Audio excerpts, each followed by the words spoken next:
Thank you for tuning in to Ramble On, an extension on the Highland Rambler and of the Highland Media Association. Special thanks to our sponsors and listeners like you. Thank you.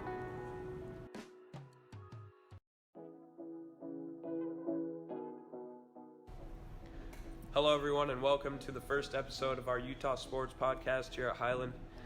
Here we have Owen Knight, David Burnett, and Max Torres. And we will be featuring BYU, Utah, and Highland sports today.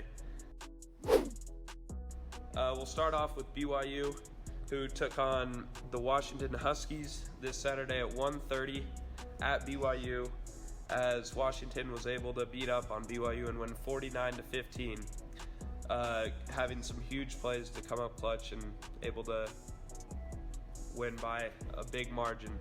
BYU's quarterback Zach Wilson had a rough game, throwing 26 for 42 for 277 yards, a touchdown and a pick with a 45.6 QBR rating.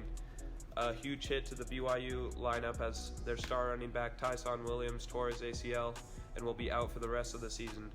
Washington's transfer from Georgia, their quarterback Jacob Eason threw for 290 yards, throwing 24 of 28 with 3 touchdowns and 1 interception with a 96.4 QBR.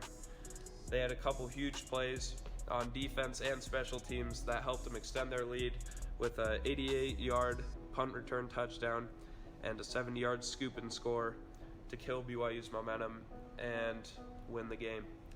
Next week, the 2-2 BYU Cougars will take on Toledo at Toledo, who is 2-1. They should win the game. I have them winning 34-21. I have them winning 28-14. And so that's it for BYU football.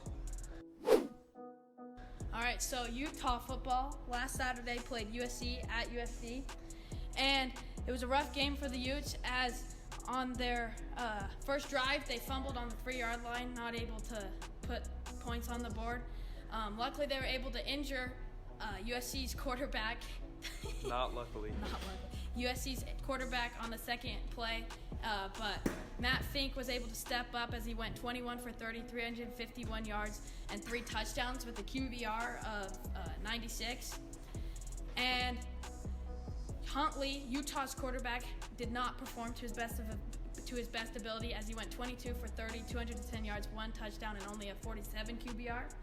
Utah's offense took a massive hit as Moss went down with a separated shoulder as he only ran for 20 yards on 6 carries, and he is expected to return in 2 weeks.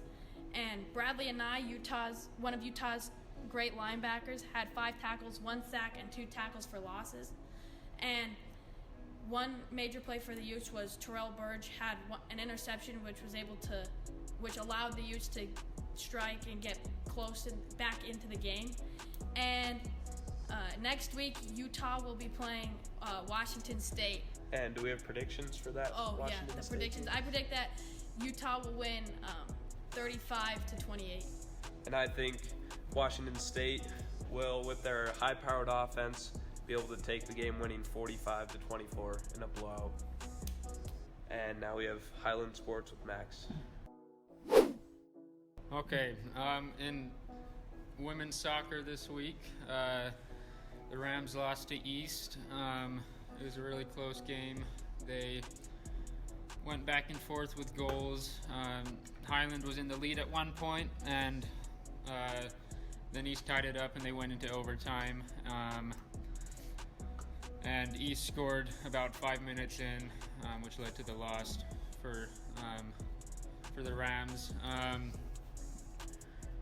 The girls will be playing Murray this week. They're hoping for a close game, and they're going to go into that game with a good mindset. With football, this week they'll be playing against Cottonwood, and they'll be hopeful for a win after their 2 losses in a row, and they'll be going in strong to that. And now with golf. Okay, so today on the 23rd, golf is playing in region. Hopeful that they will reach the state tournament, which is in a couple of weeks. Golf team is playing at Hubbard Airfield Golf Course, and they have to get in the top 3 to make state. And We're hopeful that they will do that. And Jack Kimmel, Highland's golf #1, needs to score 6 strokes better than the person ahead of him so he can be top 12 in the region so he can go to state as a solo. So good luck to them. Yeah, good luck to all sports teams this weekend, especially our Highland Rams.